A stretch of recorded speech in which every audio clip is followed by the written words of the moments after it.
Assalamualaikum warahmatullahi wabarakatuh.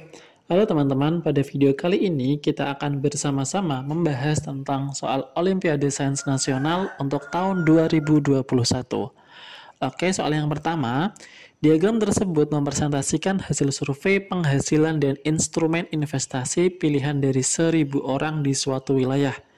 Jika 1.000 orang yang tersebut dipilih satu orang secara acak untuk diwawancarai dan diketahui bahwa orang tersebut memiliki penghasilan kurang dari 4 juta, maka peluang orang tersebut lebih memilih instrumen investasi reksadana adalah, oke, mari kita bahas. Ingat, untuk menentukan peluang, berarti kita harus tahu ruang sampelnya dan titik sampelnya apa. Di sini yang dipilih adalah orang yang berpenghasilan kurang dari 4 juta. Berarti kita fokus kepada diagram yang berwarna orange, bukan yang warna kuning. Karena warna orange ini keterangannya adalah kurang dari 4 juta. Berarti yang warna orange ini 336 dan 264 itu ruang sampelnya. Berikutnya, maka peluang orang tersebut lebih memilih instrumen investasi reksadana. Yang reksadana di sini 264, kita hanya fokus ke yang warna orange ya. Maka itu yang disebut titik sampelnya. Peluang adalah titik sampel yang diminta per ruang sampelnya. Titik sampelnya berarti 264, ruang sampelnya adalah 264 ditambah 336. Jadi peluangnya adalah 264 per 264 ditambah 336. Karena di sini yang diminta dalam bentuk persen, maka kita kalikan dengan 100%. Yuk kita hitung, 264 per 264 ditambah 336 itu 600. 264 per 600 dikalikan 100%. Nah, sederhanakan 600 sama 100-nya, masing-masing kita bagi 100, 100 dibagi 100 dapat 1, 600 dibagi 100 dapat 6. Maka yang kita punya adalah 264 dibagi 6. Hasilnya 44%. Jadi jawabannya adalah C. Lanjut sekarang nomor 2. A mendapat giliran ronda dalam ronda malam setiap 4 hari. B mendapat giliran ronda setiap 5 hari. Dan C mendapat giliran ronda setiap 6 hari. Jika A dan B mulai ronda bersama-sama pada tanggal 1 Januari 2021, sedangkan C ronda 2 hari kemudian, maka mereka bertiga akan beronda bersama-sama untuk ketiga kalinya pada tanggal berapa? Oke, mari kita rinci satu-satu dari yang diketahui. A dan B itu ronda bersama-sama pada tanggal 1 Januari. Sedangkan C mulai rondanya itu tanggal 3. Nah, di soal kan tidak ada tanggal 3. Oke, perhatikan kalimat ini. Sedangkan C ronda 2 hari kemudian. Nah, dari tanggal 1 Januari, 2 hari kemudian adalah tanggal 3 Januari. Bisa dipahami ya?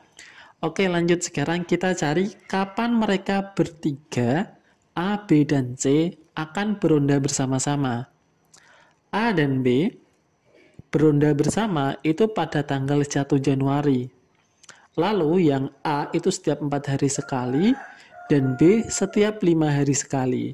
KPK dari 4 dan 5 adalah 20. Jadi A dan B akan beronda lagi untuk bersama-sama adalah tanggal 21 Januari.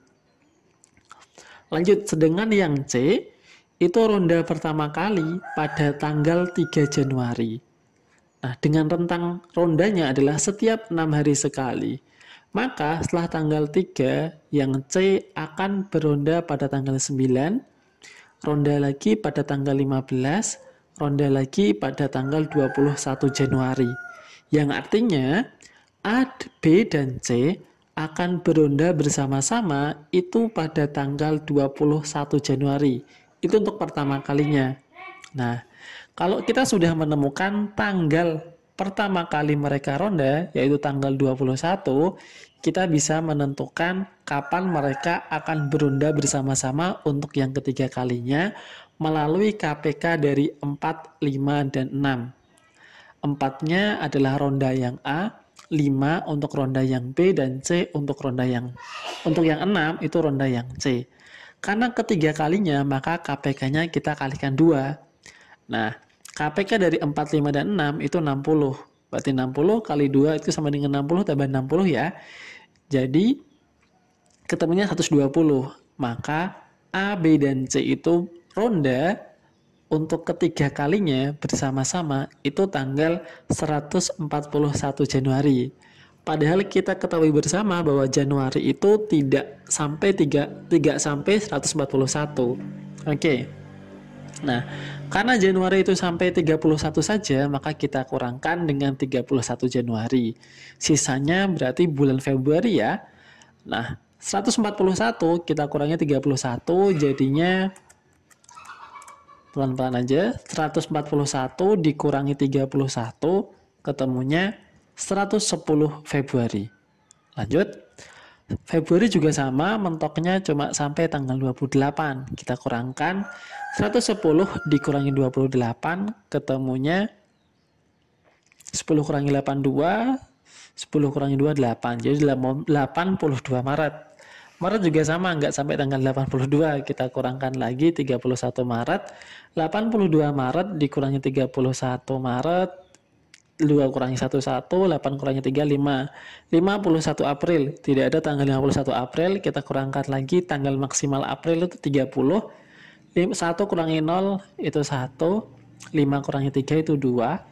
Jadi setelah April itu Mei. Maka mereka bersama-sama itu tanggal 21 Mei 2021 untuk yang ketiga kalinya. Maka jawabannya adalah C. Lanjut sekarang nomor 3. Misal, bilangan pecahan 27/5 dapat dinyatakan sebagai A plus 1 per B ditambah 1 per C plus 1 dengan A, B, C adalah bilangan bulat, artinya bukan desimal ya, dia bilangan bulat utuh. Maka nilai A dikalikan B dikalikan C adalah, oke mari kita bahas. Nah, kita punya bilangan 27/5. Kalau kita ubah menjadi pecahan campuran menjadi 5/2/5.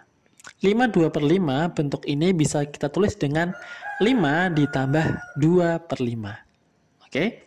Nah, sekarang 2/5 agar membentuk 1 per, kita ubah menjadi 1/5/2. Lah kok bisa? Nah, perhatikan catatan ini.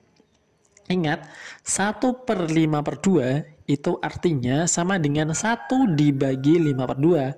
1 dibagi 5/2 itu sama dengan 1 dikali 2/5. 1 dikali 2/5 itu sama dengan 2/5. Jadi, dengan kata lain, 1/5/2 itu artinya sama dengan 2/5 itu sendiri. Hanya bentuknya yang berbeda. Lanjut, yang 5/2 ini kita jadikan pecahan campuran menjadi 2 ditambah 1/2. Nah, sudah mendekati ini. A kita sudah ketemu 5, B sudah ketemu 2. Nah, sedangkan yang C, di sini adalah C ditambah 1. Maka angka 2 ini kita ubah menjadi 1 ditambah 1. 1 ditambah 1 sama dengan 2 kan, jadi tidak merubah nilai apapun. Hanya bentuknya saja yang berbeda. Nah, berarti didapatkan bahwa A-nya 5, B-nya 2, dan C-nya 1. Yang ditanyakan adalah nilai A dikali B dikalikan C. Berarti 5 dikali 2 dikali 1. Hasilnya 10. Maka jawabannya adalah B. Lanjut sekarang ke nomor 4. Perbandingan panjang kaki sudut siku-siku sebuah segitiga siku-siku adalah 2/3. Ingat, kaki sudut siku-siku ya. Jika panjang sisi miring segitiga tersebut adalah 5/13, maka luas segitiga siku-siku tersebut adalah, oke perhatikan. Kita gambar dulu ilustrasinya biar lebih gampang. Ingat, karena ini dalam perbandingan 2/3 berarti bukan angka yang sebenarnya, mereka adalah hasil dari penyederhanaan, maka kita tulis sebagai 2x. 2x artinya x ini mewakili angka yang tadinya sebelum disederhanakan ya. Kaki sudut yang pertama itu 2x, yang berikutnya 3x, lalu diketahui bahwa sisi miringnya 5/13. Ingat, pada segitiga siku-siku itu berlaku teorema Pitagoras, yang berbunyi A pangkat 2 ditambah B pangkat 2 sama dengan C pangkat 2. Atau jumlah kuadrat sisi siku-siku sama dengan kuadrat sisi miringnya. Oke, kita masukkan angka-angkanya. A pangkat 2 berarti 2x pangkat 2, B pangkat 2 berarti 3x pangkat 2, sedangkan C mewakili sisi miring berarti 5 akar 13 pangkat 2. Kita hitung. 2 pangkat 2, 4, x pangkat 2, x pangkat 2, 3 pangkat 2, 9, x pangkat 2, x pangkat 2, 5 pangkat 2 berarti 25, akar 13 pangkat 2 berarti akar 169. Akar 169 kita keluarkan. Nah, jadinya 13 ya. Akar 169 itu 13. Untuk 4 tambah 9 itu 13. Karena sama-sama x pangkat 2, jadi bisa kita jumlahkan. Nah, sekarang kita punya 13x pangkat 2 sama dengan 25 dikali 13. Maka x pangkat 2 sama dengan 25 kalikan 13 dibagi 13. Sederhanakan 13 sama 13-nya, yang tersisa 25. Maka x pangkat 2 sama dengan 25, yang artinya x sama dengan akar dari 25, yaitu 5. Apakah sudah selesai? Belum ya? Karena yang ditanyakan adalah luas segitiganya. Kita sudah tahu sisi-sisinya, kita tinggal mencari luasnya. Ingat, rumus luas segitiga itu alas kali tinggi bagi 2, atau setengah kali alas kali tinggi. Alasnya adalah 3x, dengan nilai x sama dengan 5, berarti 3 dikali 5, hasilnya 15. Lalu tingginya adalah 2x, x-nya 5, berarti 2 dikali 5, hasilnya 10. Nah, berarti luas segitiganya adalah setengah kali alas kali tinggi, yaitu 1/2 kali 15 kalikan 10. Sederhanakan 2 sama 10-nya kita coret. 2 bagi 2 dapat 1, 10 bagi 2 dapat 5. Kita kalikan 1 kali 15 kali 5 yaitu 75. Maka luas segitiganya adalah 75. Lanjut sekarang nomor 5. Hasil kali 3 bilangan bulat positif yang berurutan adalah 16 kali hasil penjumlahan ketiga bilangan tersebut. Jumlah kuadrat bilangan tersebut adalah, oke, kita misalkan dulu nih. Bilangan pertama kita misalkan sebagai A. Maka bilangan kedua itu berarti A tambah 1. Karena bilangannya berurutan. Bilangan yang ketiga berarti A ditambah 2. Kalimat di sana adalah penjumlahan ketiga bilangan tersebut. Nah ini adalah hasil kali 3 bilangan bulat. Nah, hasil kalinya berarti kita kalikan bilangan pertama kali bilangan kedua kali bilangan ketiga, itu hasilnya sama dengan 16 kali hasil penjumlahan ketiga bilangan tersebut. Oke. Hasil kali ketiga bilangan itu hasilnya sama dengan 16 kali penjumlahan ketiga bilangan tersebut. Kita lanjutkan, kita fokus ke sebelah kanan. A tambah A jadinya 2A, tambah A lagi jadinya 3A, ya ada 1, 2, 3. Berarti 3A, 1 ditambah 2 jadinya 3. Sekarang kita punya 16 kali 3A ditambah 3. Nah, 3A tambah 3 mempunyai faktor yang sama, yaitu 3. 3-nya kita keluarkan, yang di dalam kurung tinggal A ditambah 1. 16 dikali 3 itu 48. 48 kita bisa ubah menjadi perkalian 6 kali 8. Berarti kita punya 6 kali 8 kali A ditambah 1. Perhatikan bilangan ini itu sudah membentuk bilangan yang urut. Maka bilangan ke-1 kita bisa ambil 6. Bilangan keduanya yaitu A ditambah 1. Karena bilangan ke-1 6, berarti bilangan keduanya adalah A ditambah 1 tadi, berarti 6 ditambah 1 yaitu 7. Bilangan ketiganya 8.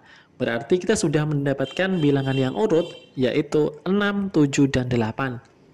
Nah, yang ditanyakan adalah jumlah kuadrat bilangan tersebut. Kuadrat artinya dipangkatkan 2. 6 pangkat 2 ditambah 7 pangkat 2 ditambah 8 pangkat 2. 6 pangkat 2, 36. 7 pangkat 2, 49. 8 pangkat 2, 64. Kita jumlahkan, hasilnya 149. Oke.